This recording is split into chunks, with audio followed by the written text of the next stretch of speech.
Today, we're joined by Jen Nash, a leadership coach who's made it her mission to challenge the status quo of management and coaching. She's someone who's helped transform massive organizations from the inside out. In this episode, Jen shares her radical approach to separating management from coaching and empowering employees to choose their own leaders, ultimately causing us to reimagine what's even possible in organizations. Jen shares thought-provoking ideas that will make you question everything you thought you knew about leadership at work. And Jen, I'm thinking a lot about what you said about our relationship with ourselves and our relationship with others. And then, how does that evolve into high-performance workplaces? And, one of the things, and I know you've done a lot of thinking and work in this space, is I think a lot about this tension that managers have, right? And I think about it when I also was an executive, right? This tension of we're driving performance in the here and the now, right? And there's accountabilities about process and standards, and are you meeting your targets? And at the same time, there's this expectation that you're also going to foster employee growth. And so often the language that gets put into organizations is, well, you're going to use a coaching approach. But that coaching approach happens in the conversations around performance. And it seems this piece that gets lost is about the growth of the people we work with as human beings, their evolution. And I hear so much also of clients talking about this tension, right? Because, one requires a coaching mindset, this ability to foster safety and to not have attachment to where someone needs to go. And the other one requires you to be very attentive to what's happening in the here and the now. And so one of the questions that you posed to us a while ago is should we even be treating them as separate disciplines? And I'd love us to start to unpack that as a group of what would it look like? What would the implication be if we did that? So what do you guys think? Can we go there? I think that's a great idea. I love it. Yeah, let's do it. Yep. Yeah. Let's do it. Mm-hmm. Yeah. So Mel, if I heard you, it's managers, management and coaches, and unpack these a bit and how they integrate or are held as separate disciplines. Yeah. Sure. Yeah. Let's talk. Mm-hmm. Yeah, I'd love to share about that. So Jen, I'm curious because I'd love you to start us off because you built an entire coaching infrastructure in a very large organization. And so I feel like you have this really interesting perspective of what does it look like to separate them out? And what are the implications of separating them out? Would you start us off by sharing a little bit about your experiences? Yeah, maybe a little bit of context was under the auspices of transformation is where the opportunity emerged to look at how we integrated coaching into the organization and that I was working for. And there was a few different pilots and ways in which we started to look at that. But one way was to, of course, increase the capacity and capability of managers who in my organization mostly identified as technical experts who had become into leadership roles, but yet would not have self-identified naturally as having invested in years of their experience in the human development and adult development and growth and learning and such. And so giving them, of course, the opportunities to learn and practice coaching skills was key of integrating into what standard we had done over many years, but a new emergent area of opportunity came to do that in addition to creating, as you mentioned, a pool of ICF credentialed coaches that could be deployed across the organization. And that also gave managers the chance to, if you will, outsource to leaders at all levels development for longer term growth and enabled managers to focus on doing more administrative tasks and process and development that was more streamlined towards the doing versus the being of leadership, the task orientation, training, so to say. Now that was just a taste of the bold ideas Jen brings to the table. Stay with us as we unpack how these changes shook up some traditional power dynamics and what it means to power with instead of power over. Is it possible we've been getting leadership wrong all along? You won't want to miss the rest of this conversation.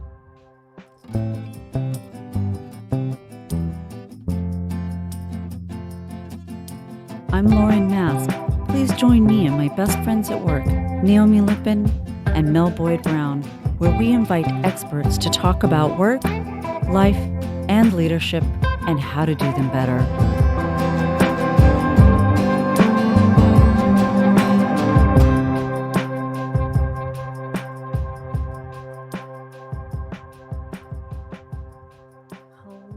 Hello. Hello, hello. Hello. Hey, Naomi, how are you? Good enough. I love It's that been a week. phrase. Yeah, For been the a rest of week. my life, every time I use that, you will always be in my mind, Naomi. Yeah. I can trace it back. It's not original to me, but it often sums up how I'm doing. So I'm here, happy to be here. Very interesting guest we have coming on. Very, very interesting.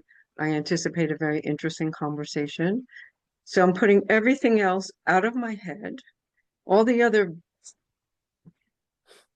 being fully present. I Well, like that we did this. It was like the yeah out. well, you, you've had like a busy week, Naomi, so, which is I'm sure I'm not the only one, but yes, it's been a very busy week. my week's Good, been but busy. medium. What about you, Mel? Busy week, medium week? Really busy week, surprisingly busy week. I wasn't expecting it to be so busy, but I think that's actually because I'm not working tomorrow. I'm taking the day off and Oh. going skiing. So I was cramming 5 days into four, which you always say you're not going to do, and then somehow it slips in. And then you get to Thursday and you're like, wait, how did that happen? That's so common for so many of us, right? But that's awesome. You're taking a day off. That's nice. Yeah, Very and going nice. skiing, it's been many years, but I'm jealous. Oh my gosh. Skiing is such a liberating, fun activity. Yeah. Yeah, I'm excited. This year, I've always been downhill skiing, as you both know, but this year I also took up cross country. Because it's a bit like obviously weather dependent. So is downhill, but you can make snow. And uh, it's been so much fun. And I've discovered that I thought that how hard can it be to cross country ski? Apparently you can fall over quite easy on cross country skis, which is From experience or from seeing experience, others? I can tell you that you can actually Hmm. do balance on cross country skis. But it's also so beautiful being in the forest. And I take Hmm. Hmm. the dog with us, and she loves it. She's running off, and it's quiet. And sometimes I won't see anyone for the entire 90 minutes that we're at. It's just she and I. Uh, Mm. and it's very meditative. I really am loving Hmm. that part of it. I Hmm. remember when I was first taking up skiing, because being from Texas, that's not a common thing unless you come from a wealthy family that could go to New Mexico or Colorado.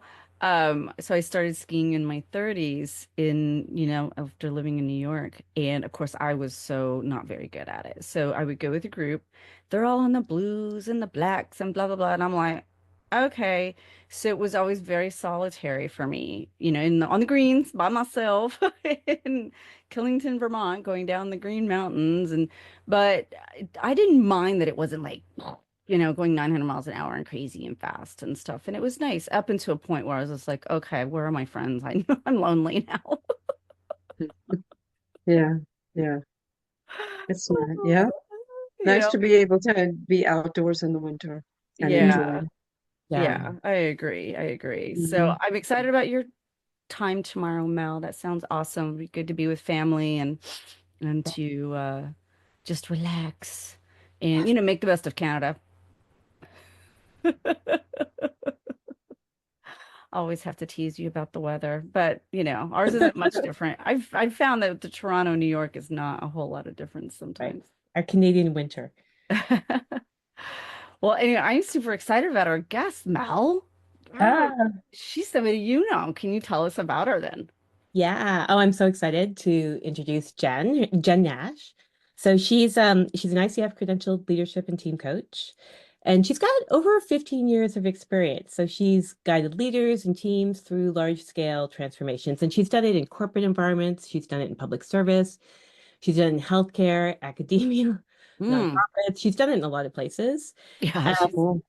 Yeah, it's pretty cool. And Yeah. she works both as an internal and external coach and consultant.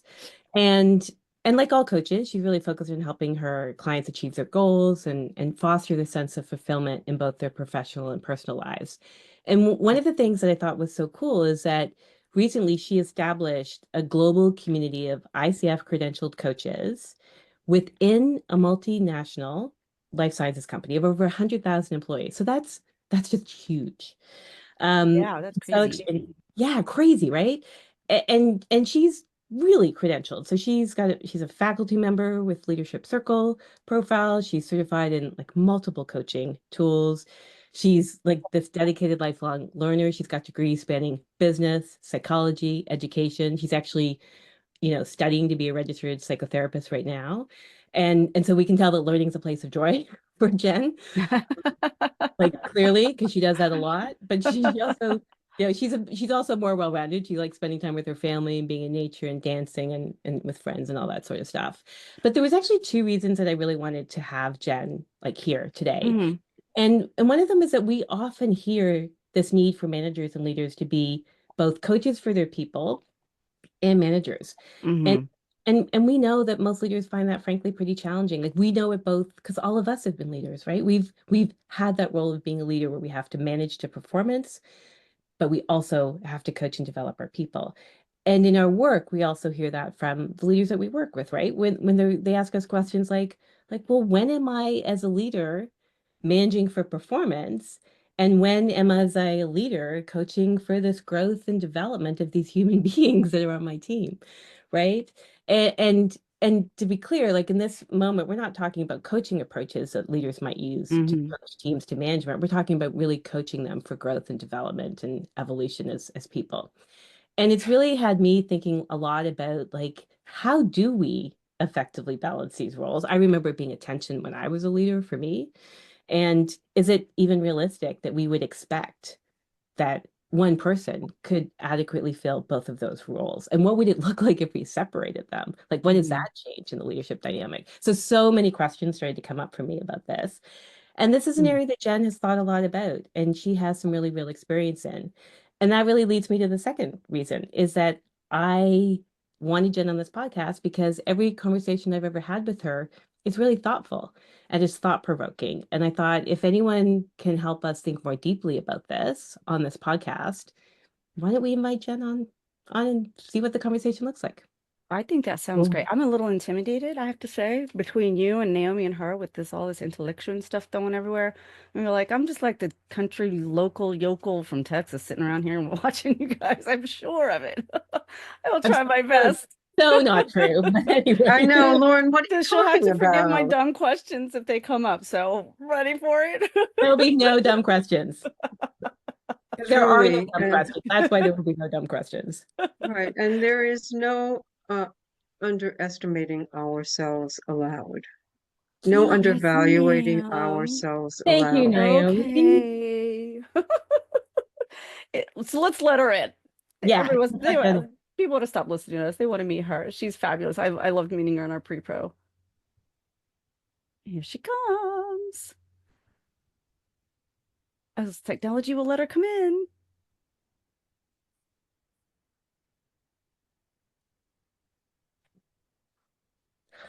There she is. Hey, Hi there. Welcome. Hi, Thank you so Jen. much. Hello, everyone.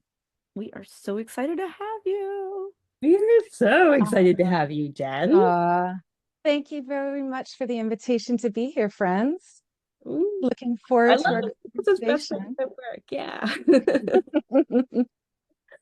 So, Jen, I want to kick us off first. Like you have an extraordinary background. You Mm, started studying molecular biology, then you did a mm, Bachelor of Education. You then pursued an MBA. You've got an MA in counseling psychology, and now you're training to be a registered psychotherapist.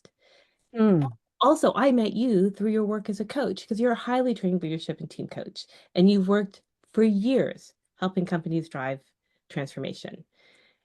And I love on your website that your mantra is like be you and live fully. So I feel like there's this really big personal purpose that underlies everything you do. And I'm wondering if you can share a little bit about what motivates you with us.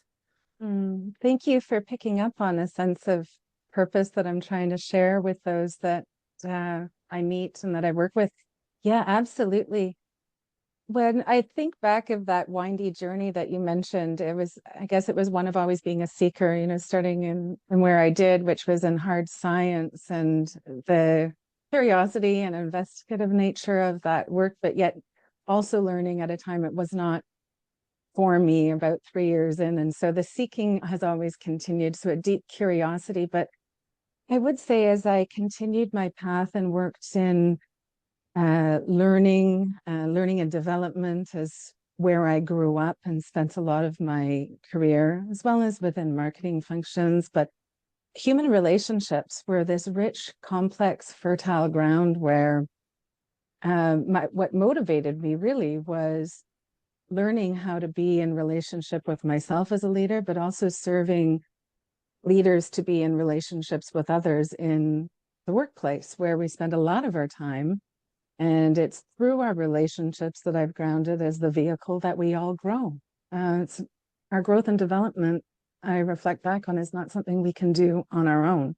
And it's the relationships that hold the space for all of us to cultivate our own self-actualization and sense of self as leaders, and how fundamental they are, but yet also how complex and rich they are, and can also be very difficult.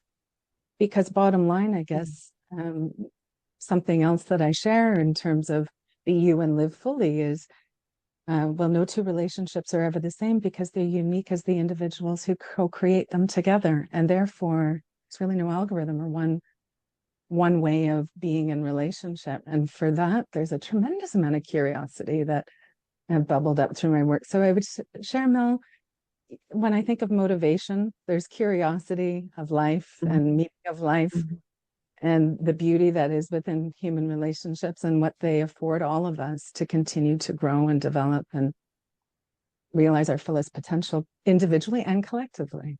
Yeah. Thank you for asking. Yeah, I love, like, I can resonate and love everything that you said. Too, I think all of us were in different careers before we got into coaching. For me, there was a definite aha moment story that went, okay, this is the direction I need to go into. Was there one for you at all? Or was it an evolution? I would say it was definitely an evolution.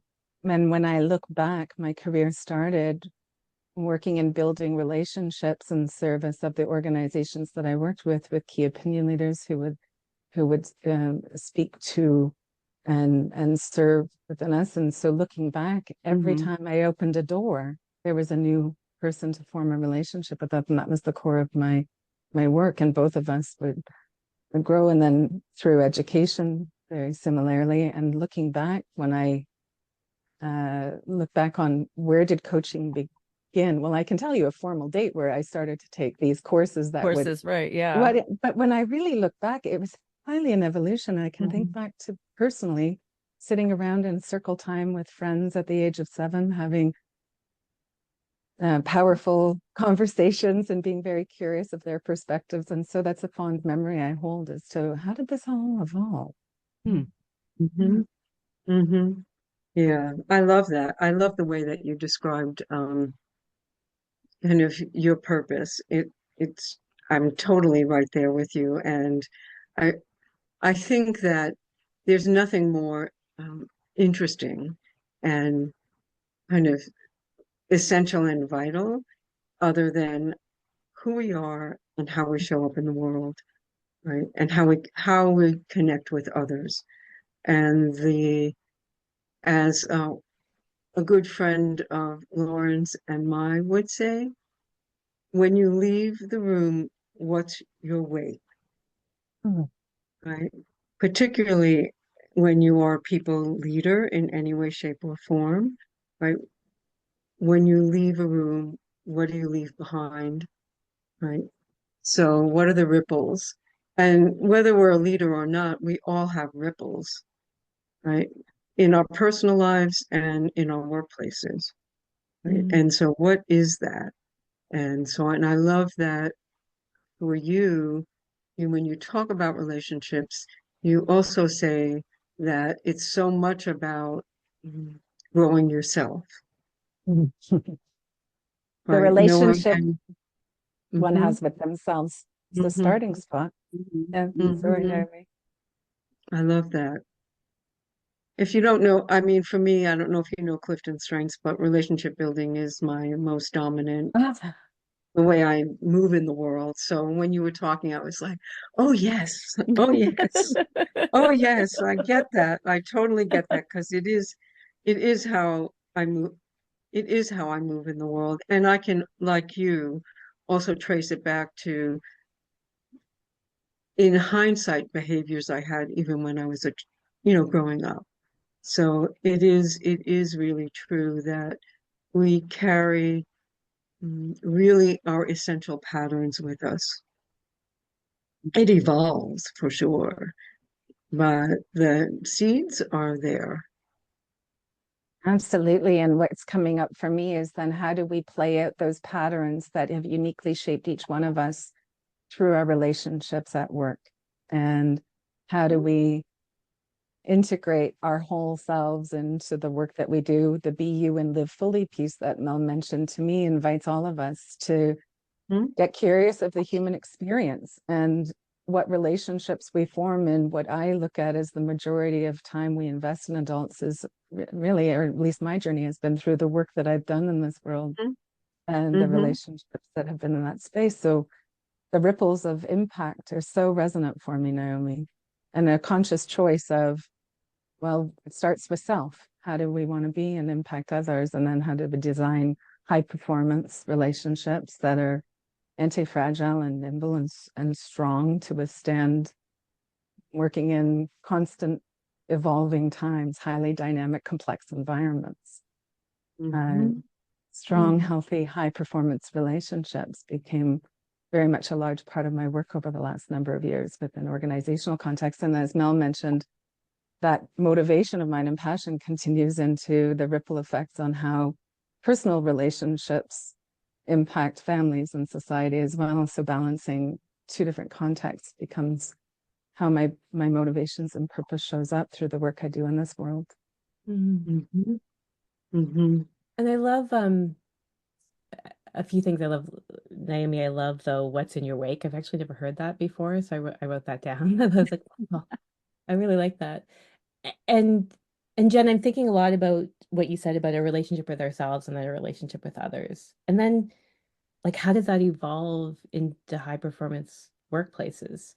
And one of the things, and I know you've done a lot of like thinking and work in this space, is I think a lot about this tension that managers have, right? And I think about it when I also was an executive, right? Like this tension of like we're driving performance in the here and the now, right? And there's accountabilities about process and standards and are you meeting your targets?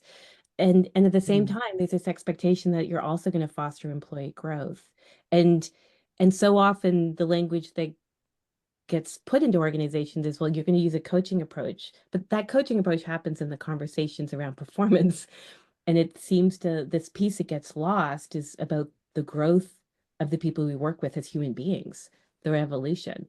And I hear so much also of clients talking about this tension, right? Because, one requires a coaching mindset, this ability to foster safety and to not have attachment to like where someone needs to go. And the other one requires you to be very attentive to what's happening in the here and the now.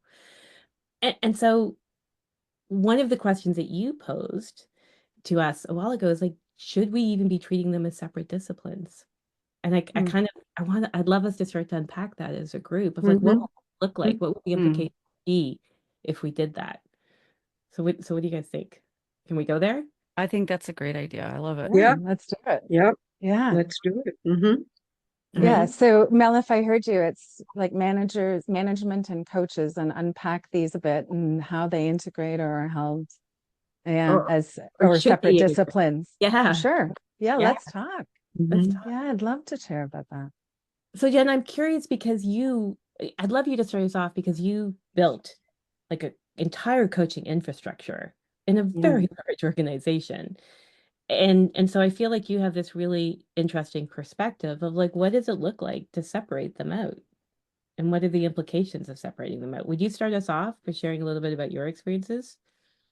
Yeah, maybe a little bit of context with under the auspices of transformation is where the opportunity emerged to look at how we integrated coaching into the organization and that I was working for. And there was a few different pilots and ways in which we started to look at that. But one way was to, of course, increase the capacity and capability of managers who, in my organization, mostly identified as technical experts who had become into leadership roles, but yet would not have self-identified naturally as having invested in years of their experience in the human development and adult development and growth and learning and such. And so giving them, of course, the opportunities to learn and practice coaching skills was key of integrating into what standard we had done over many years, but a new emergent area of opportunity came to do that in addition to creating, as you mentioned, a pool of ICF credential coaches that could be deployed across the organization. And that also gave managers the chance to, if you will, outsource to leaders at all levels development for longer term growth, and enabled managers to focus on doing more administrative tasks and process and development that was more streamlined towards the doing versus the being of leadership, the task orientation, training, so to say. So one thing that I'd love to share is that during the former of the two, as we were investing in building the capacity and capability of coaching skills, it became very apparent that leaders needed to first discern between what is management, what is coaching, what is mentorship, what is consulting, what is training, and how do leaders then adopt all these different hats, and how do they consciously design their relationships with those that they're leading so that they're empowering the person that they're leading to choose what discipline is most needed within that relationship alongside them. So it became really clear we had to come up with definitions. What is managing while setting targets and objectives and ensuring delivery? Phrases like what I need from you is, it's very much focused on a manager's needs of task and delivery, or a consultant offering solutions and answers to business problems versus, let's say, trainer, which we said a technical expert might take on and transfer knowledge specifically of a technical discipline. But mentoring and coaching fell into this bucket that everyone would lump together. And we spent a lot of time breaking the two apart. Bottom line, to share, how do managers then engage in conversations to be curious about those that they lead as to which discipline they would take on? So coaching and mentoring are essentially, as well, from my perspective, opposites of one another. Mentoring would be in service of your development. I offer you all of my perspectives and lived experience and opinions and advice through my own leader's journey. Right, and yeah. I offer it to you for your, you can take what serves and resonates or not, but it's in service of your development. But it's me offering you, inserting myself. Whereas coaching is the flip. Right. It's, I'm not going to insert myself into you. So to have line managers have these conversations, empowering their people to discern and decide with them, what is the leadership that I need right now? Do I need management? Do I need mentoring? Do I need coaching? And so on. And first off, having managers be able to have those conversations and discern that for themselves.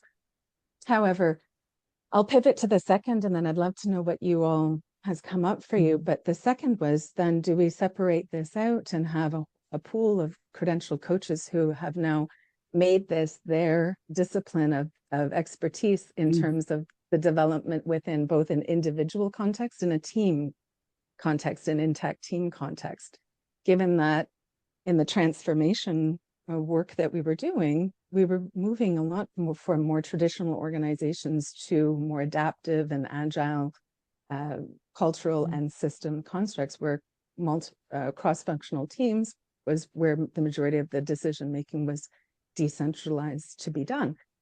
And in that case, leaders needed to, as Naomi mentioned, really work on themselves with a choice of how do I want to be? What ripples do I want to have through my leadership here? Because I'm very much working decentralized and multiple cross-functional teams within the structures that we work. And they would like to go and have coaches that were either in the flow of work with them, team coaches doing the development within that context, because the cross-functional members would often have each their own line manager in another function. And so line management was not present in that context, but also because it became very complex. All of a sudden, the more cross-functional teamwork that was happening to drive business outcomes meant that it required more relationship building and communication in different ways. So this became a drive to people to find their own coach that resonated with them, to choose the person who they wanted to enter into a developmental relationship on how they relate to themselves and others. And so we empowered people to choose. You could receive a coach of your own choosing and also build the capacity and capability at the same time of administrative managers who would then be resulting in managing processes and products, was separated from people. And as a result, the administrative processes and the business processes that managers were tasked with became so much so that they would now have much more people to manage, because it was process and product driven, and to implement processes at certain times of year, which of course contain judgment of performance, which you mentioned, Mel, which was often hard. Yeah. Jen, I'm curious, as you, and I'm wondering what Naomi and Lauren think, like, what was the reaction for the leaders who, all of a sudden they're for those managers, I'm thinking, where they kept the performance piece, and then they were told that no, you actually don't have to be responsible for the coaching piece. Because I wonder if some leaders would be like, actually, I love that part of my job. I love absolutely doing the coaching and the developing and the thinking about the growth. And then all of a sudden, that's not theirs anymore. Yeah, I'm kind of thinking that same thing, Mel, because you're thinking about, like Naomi mentioned, like relationship is like her top domain in Clifton's strengths. And if she's a leader and all of a sudden you're taking, I mean, it just changes, right? Yeah. So what was it like? What was the reactions? I would say the reactions were of two schools: those that were relieved that they didn't have to do the relational work and the work on the being anymore as part of their work, and those that said, that's what I love the most. And that's in and of itself for coaching moments of people being aligned to, are you doing what your purpose and what your skill set would entail, given the conditions of the organization, which of course were an adaptable, agile culture in which there was changes of structures. But bottom line, Mel, I think the core word is power over versus power with. Why do people go into management? What is the underlying experience that they want to create? And so development is very much a power with dynamic that's fueled by curiosity, the capacity to be with the uniqueness of each individual that comes across you and be curious and deeply listen and pull out insights in service of their agendas and their learning. Whereas management, I'm here to make judgments, and to make decisions very clearly on targets and objectives, in which I am representing the organization, not the person. So bottom line, if you have an organization that prioritizes processes over people, people are going to generally want to be in management roles that prioritize that way. But if people are prioritized over management, you started to see a lot of people wanting to become coaches. And that's what happened in our organization. All of a sudden, we had a lot of people who had pursued their coaching work, because now internal coaching had become a new discipline that had never been available to them before, to gain the experience. And the caveat was, you were not matched with an internal client that was under the same function or hierarchy where you existed. If you were an internal coach, you could only serve in a neutral context by being deployed, and you were selected by your client. Now, I will go as far as to also share, we got very innovative with how we also empowered people to select line managers. And for the last number of years that I worked across a few different functions, that was the case. it was everyone got to put forth your request for who would be your top 3 managers. And all of a sudden, Mhm. performance shifted. What did it mean now to be a good manager? Were you requested to be led? And so where does the power sit? Who, the empowerment to the employee, to the client, to the organization, to the manager, where does it sit and how does that move within the Mhm. relational field was something that we witnessed. And it's not easy, Mel, because the only choice people had was to get clear on what they wanted and Wow. to speak up. Yeah, so you like I don't know what Naomi and Lauren are Hmm. thinking right now, but I'm both fascinated and a bit brain blown of this idea like to sit in an organization where you get to choose your manager. That completely changes that power dynamic. Like, Mhm. wow, I right? think that So, that's right. So crazy, here's right? my question. Here's my question, Jen. Because what you're describing, it's definitely more radical than many circumstances that we look at. And a company like Zappos, going many years back, incorporated some of what you're talking about in terms of becoming a flat organization. You know, that there was a period in organization development where that was kind of up, right? There was that flattening kind of idea. And it kind of, like it cycled out. So I'm curious about, at this point with that organization, how successful, are they still in business? Are they still doing business that way? How successful Mm. was the transformation and Yeah. sustainable? Yeah, I think that's a great noticing, Naomi, that with the environment and the conditions that any organization operates in, expansion and contraction and just Mhm. different shape shifting of structures and systems becomes what makes an organization adaptable to thrive. And so the experience that I come from is a long-standing 125 plus year organization that is still very much alive. New CEO has come in that has made changes to systems and processes, taking a productivity over creativity lens that may be now prioritizing processes over people yet again. And as a result, you started to see strategic workforce planning happen with, well, now do we insource coaching as an organizational discipline that we've built, or do we outsource it? And so what the beautiful part was from sustainment is that the question was now not, do we have this organizational discipline? But rather, how do we resource it internally or externally or both or with AI? And so in and of itself came a whole other ball of experimentation with sustaining an organizational culture of coaching and what that meant. Interesting. Very, very interesting. Really, really interesting.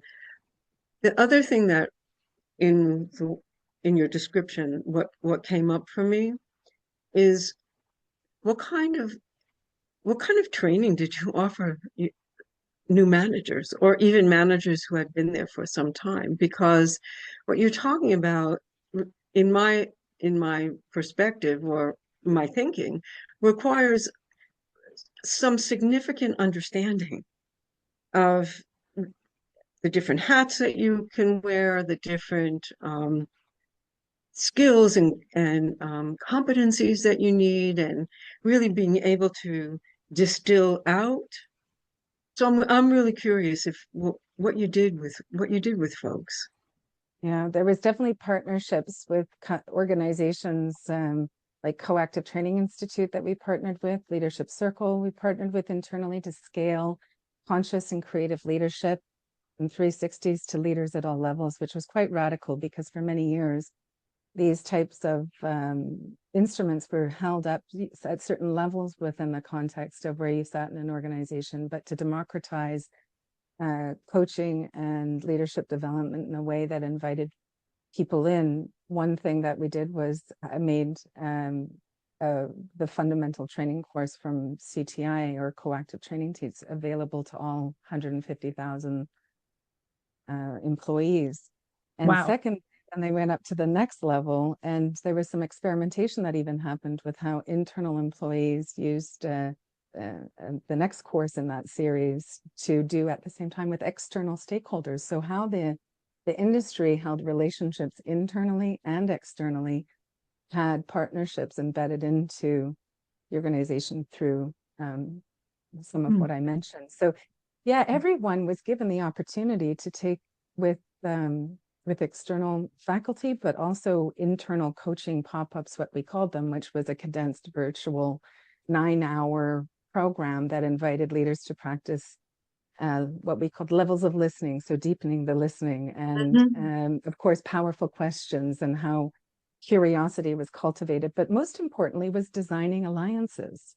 And I think this takes us back to the fundamental question that Mel posed, which was when we were building capacity and capability in those who identified as line managers, and in many times technical experts that had become management and leaders through their progression, the one thing that was always consistent was that they needed to practice these skills, that the mentoring was much stronger for them, where they could tell others what they thought, what they had learned, than practicing curiosity and building those skills. And so, yeah, I would say that it was newer programs with much more investment to scale. And as a result, we ended up with a pool of 2,000 internal employees that had all done the same fundamentals coaching class from different pockets of the organization. And you mentioned ripples. Well, when we convened that community to come together and then continue in their own development, their work rippled out into the organization in systemic ways that was quite interesting to observe and witness, and at the same time be a part of. Yeah. It was quite beautiful. I look back and I think that was the foundation for how team coaching became a role. It was something whereby these skills were then integrated into intact teams that would stay together through the course, in my case, of drug development, from bench science to patient. And so, yeah, very fascinating experience to have observed. So I'd like to go back just a little bit, if you don't mind, Jen, because Sure. one of the things that starts to resonate me is that,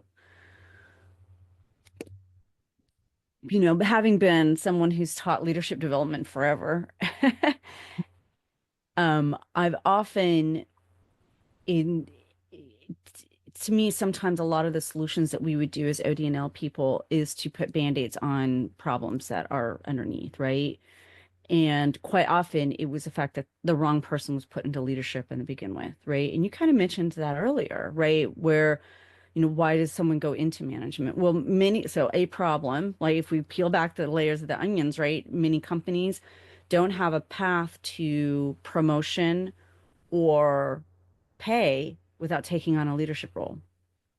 Right. So that in of itself, then it's like, well, I'm this great technical person, and the only way for me to get more pay, whatever, is that now I have to, take on people and manage them. And right. So they're not necessarily, it's not their skill set to begin with. So then, okay, then here's the OD&L Band-Aid. Let's teach them how to be leaders. Right? Which, some of them took on with abandonment, and they were like, I'm hungry. Like, I mean, Naomi and I worked in healthcare. So it was like these physicians who are like, I know how to be a doctor. I don't know how to be a leader. Please help me. And then you would get the doctor who's like, I'm too smart. I know everything. I can be a leader. When they're like, not necessarily. So I'm wondering though about, if you separate out performance, and I think about the idea, you're separating out this development stuff and this performance stuff, is you still have to teach these technical people the skills to some extent, because people leave leaders. And if you just say, okay, well, you don't have to do that anymore, and they're like, okay, well, I'm just going to correct them all the time. All I'm doing is correcting processes, and all I'm doing is performance. So all I am is a critic now. So was there did that happen, is what I'm kind of curious about. And was there a little bit of like, well, now my leaders just looking at me like I'm nervous. I feel like they're a threat to me because they're always evaluating, they're only evaluating my performance, and they're only correcting my processes. And they're doing more than that because we know that they'll micromanage. Yeah, I think that's such a brilliant question, Lauren. And what was coming up for me was starting at the discussions going back, well, 2016, I recall some of these discussions around archetypes of leaders and titles that we were currently using within a structure that had been a 100-plus-year organization and had evolved to be quite otherwise a hierarchical traditional organization that was trying to flatten the structure and they democratize more of the systems across these self-managed teams as part of their transformation. And so what that meant was the archetypes that we started with were, well, we're calling people director, controller, manager. What does this all mean when we look at language and how people assume roles that we take on and embody through it?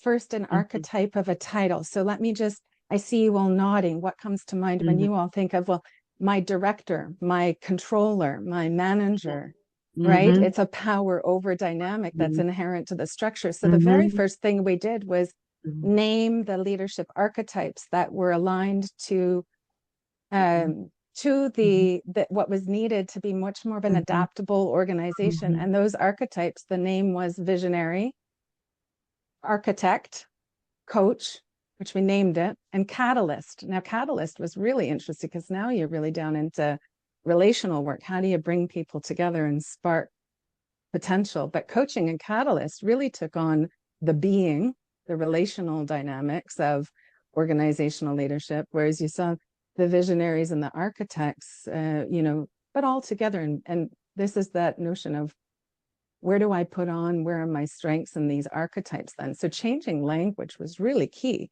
as well. And by naming one of 4 leadership archetypes that was scaled across the organization as coach, it made people lean into, I need to develop these skills because I no longer have a direct line. Now I'm line managing people who have no direct technical expertise to me because I've been given such more of a broad range of people that I'm doing administrative and performance tasks for. And it also had to take triangulation, if I use that term intentionally, out of feedback, meaning the land manager doesn't go and ask somebody behind their back, essentially, what do you think of this person's performance? Instead, it put it in the onus of the employee to go across all their different cross-functional teams that their line manager had no relationship with these people and bring feedback from the different teams that they were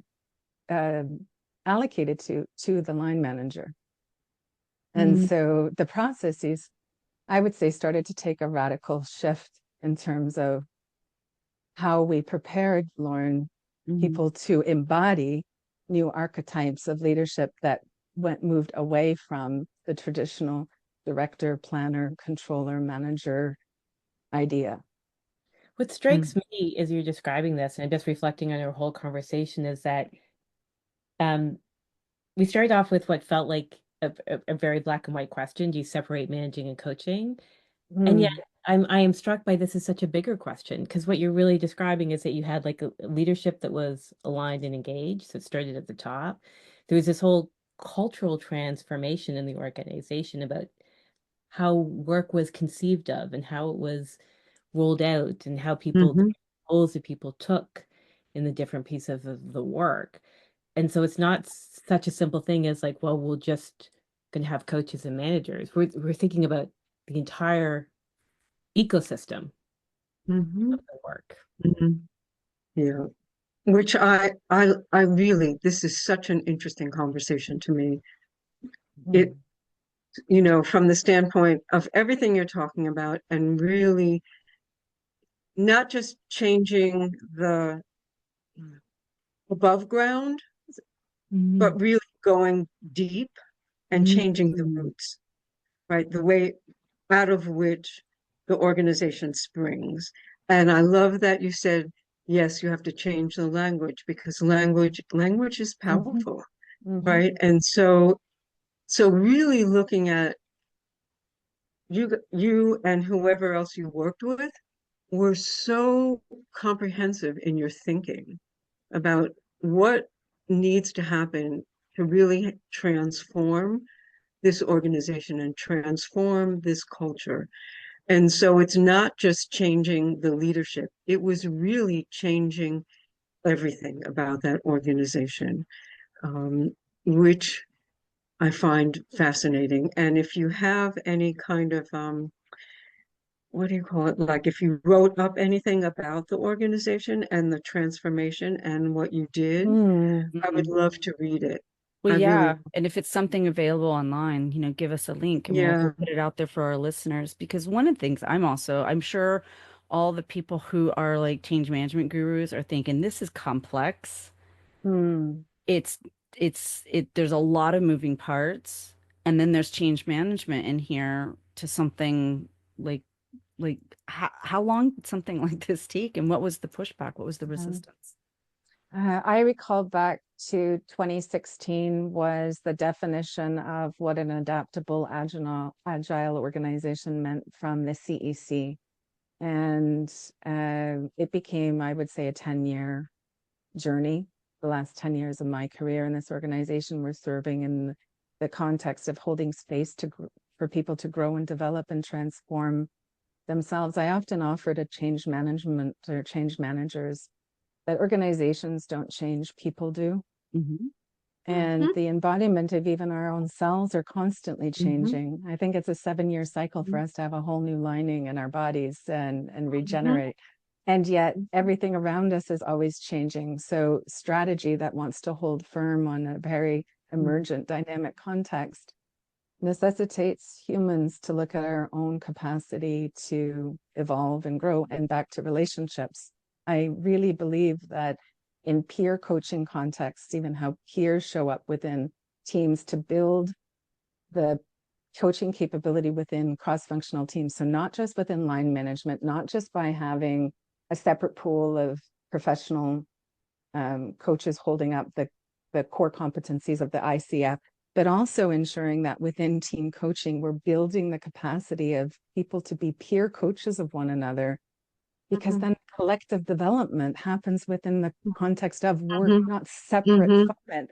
So from an organizational standpoint, an argument evolved to say, why don't we insert development directly into the intact teams where the decisions and the leaders are having to own the work themselves and self-manage and self-lead, as well as at the same time ensuring everyone has the support that they develop. And through Mel's and my work in terms of how we came together was through team coaching and discussing some of these contexts. And so, yeah, I offer that. It really was an innovative project. I'd love to share a few publications that you requested. And yeah, That would be great. I continue mean, the you conversation. really, it's so, it's very exciting to hear what you're talking about.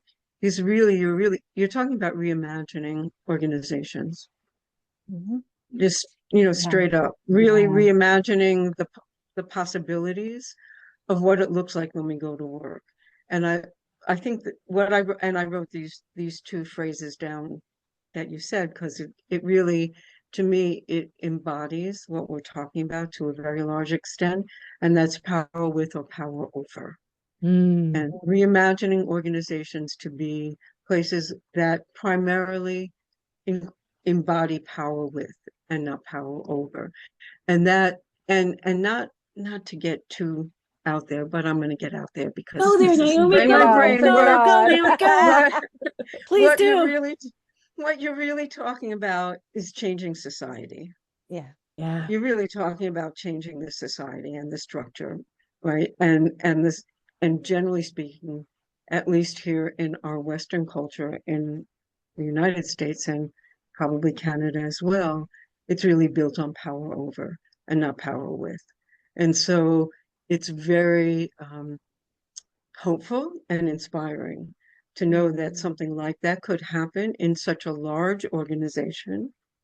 And again, curious and hopeful about the rippling out effect not just within the organization, Wow. but people changing the way they think Yeah. and changing the way they think about what's possible in human relationships. Naomi, that is really powerful because I was just on um with Bryce Hoffman, and he's the writer of Red Team Thinking, and he is out in the world right now listening, and he is hearing from a lot of companies that kind of our dynamics and our political environment right now is creating this kind of like command and control is coming back. Mm-hmm. It didn't work before, there's a reason Jack Welch, right? It's this whole like, "Rah, rah, rah," like, tough, tough, tough as nails leadership. And it's kind of starting to show up again. I don't think it'll last because it didn't work. There's a reason we made a huge shift in leadership development and the thoughts of what leadership is. But I think temporarily, things like what you're talking about, Jen, I think are going to be really necessary for any companies that are going to want to push back against that power over and how it Yeah. just doesn't work. Pushback, I hear the word resistance, pushback or resistance, and You know. thinking back to chains, that's our Yeah. what we hold on to. And when we have leaders who I think more, I love the word Naomi used, imagination, and it made me smile because it takes me back to the beginning of the conversation. What motivates me? Well, I love imagining things. That's part of my what I think back to growing up, and part of how I internalized what's possible, wanting to transform what once was in my early organizational life. So what really motivates me is creating better outcomes for employees who spend and invest a lot of time and energy into relationships within the workplaces. And my one fundamental question is, are we inviting leaders to look at their own well-being so that they can be well to lead well? Yeah. And how grounded and healthy and well are our leaders takes on a whole other topic, which I'm sure I'd love to go into with you guys another time. But how do we integrate well-being into leadership, right? I Be feel like well you've to been- lead well. I think you've been eavesdropping on my conversations for the past 20 years, Jed, with the whole, it's like, why did you get into this? Well, it's because, I was in another field completely, but I was living in New York City and had friends from all industries working these normal jobs. I didn't have a normal job at the time. And they were just so unhappy with work. And I thought, how can we make it better? Which was one of the, I feel like you just introduced it. Jen gets to come back for another topic. well, Yes, Great. yes, absolutely, absolutely. Yeah. So I want to start to move us towards wrap up. Although I'm actually quite serious, Jen. I'd like you to come back. We all would, because I think there's like a part 2 and potentially a part 3 for this conversation. yeah. If you're up for it. Thank you. And here's a question, actually, rather than it just being for Jen, I think it would be interesting if we did a round robin at all of us, which is like, what's the thing you want to think about more coming out of this conversation? Well, wait a quieter room, Mel. Well, Lauren, I'm going to invite you to go first. It was like all of a sudden Mel asked a question and we all went, what? Oh my gosh. I think for me, I'm just trying to think like what's the pearl out of this entire conversation where it's like a giant string of them. There's been a lot to really unpack and really think about. What I love to me today is, starting at the very, very beginning, and that's definitions. Like what do things mean? What are the words? I mean, you brought it up early on, and then you brought it up again later on when I kind of brought up the change question. So I think it's really like, I think, companies coming up with looking at the words they use and what do they mean? And do they mean what they want them to mean? Naomi, what about you? So yesterday morning, I did an hour and a half session around with new people leaders who have gone through 4 sessions around how they want to around this idea of development, right?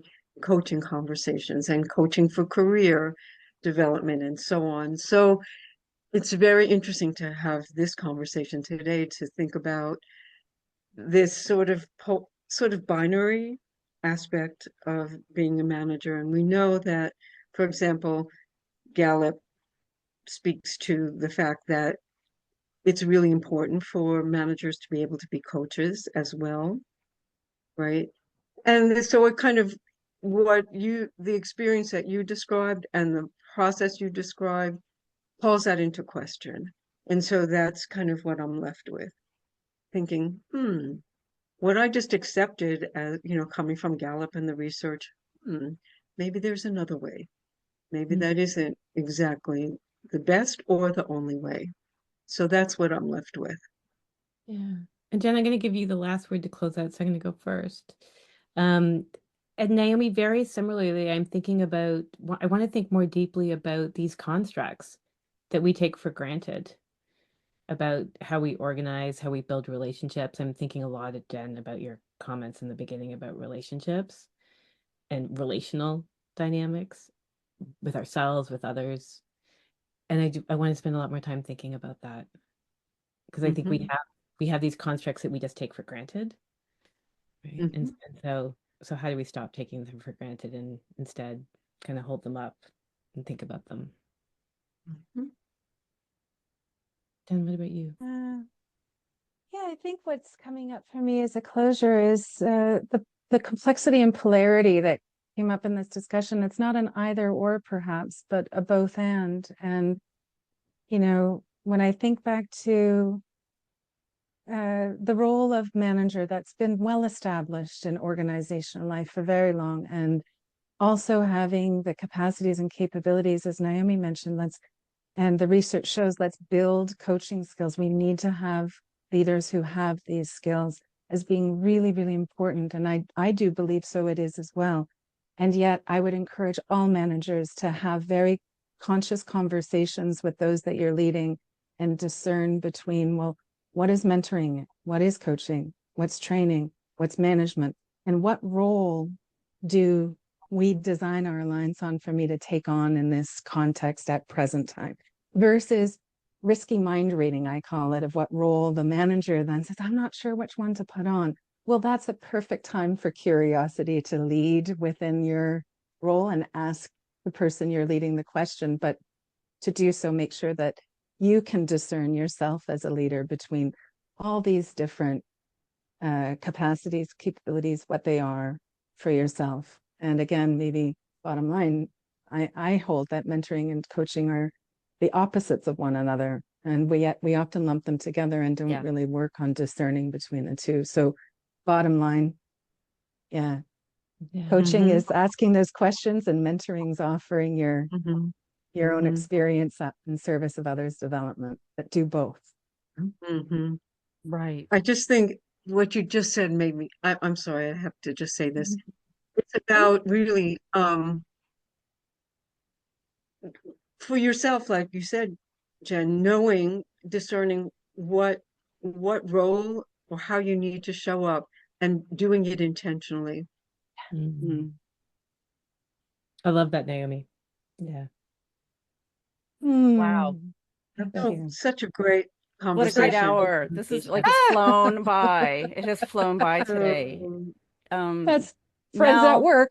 Mel, you did a good job bringing Jen on. Thank you. I appreciate it. It was Such all a pleasure to meet you. Such a pleasure, really. And this is, for me, an extremely thought-provoking conversation, and actually takes me back to things that I thought about when I was doing my master's in this, not that long ago, but long enough ago. So thank you for that. This is really kind of an invigorating conversation. I really appreciate it. All right. Thanks, Jen, so much. We'll hope to see you again, right? Yes. Awesome. Take care. And thank you. And don't forget, please give us either, send it to Mel the links to the publications. Yeah, absolutely. We'll make sure that we can make those available for people. So thank you again, Jen, and we hope to see you soon. Thank you, everyone. Be well. Bye. Take care.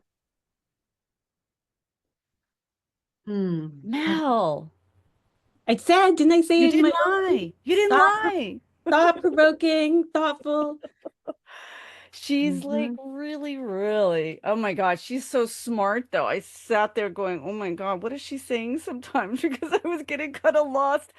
And I was like, wait a minute. No, wait, I am understanding her. Wait, no, I'm not. Oh my God, she's so smart. So what I think the experience that she had with that company that she was a part of, it's like hmm that would have been my ideal. Which the kind of transformation that she was involved in would have made my heart sing to have the opportunity to do that. Absolutely. What I love about the work that she described is that it hasn't ended. It's for me, it was like it just entered another phase. Yeah. Right? So the organization is still going down that path, and it's like they're an organism and they're growing and they're evolving, but they have taken that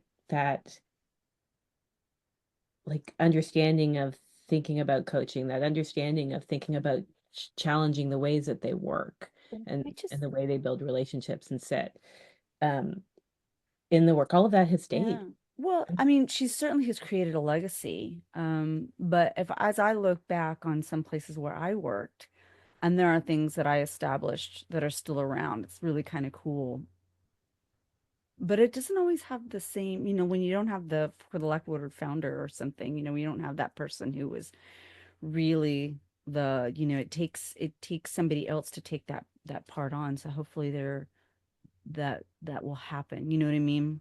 My hope is that it does, right? Yeah. That they spent 10 years in this journey, and it sounds like they are. And it gives me hope for what else is possible in organization. Well, Absolutely. yeah. Absolutely. Yeah. And think about those people who work there, who don't work there anymore, but was in that environment, and they're going, wait a minute, we did a cool thing over here. Can we do it here now? Yeah. And there's so many young leaders that would have observed all this, that as they go up and move up and become CEOs at some point, that they go, that model worked. Let's replicate it.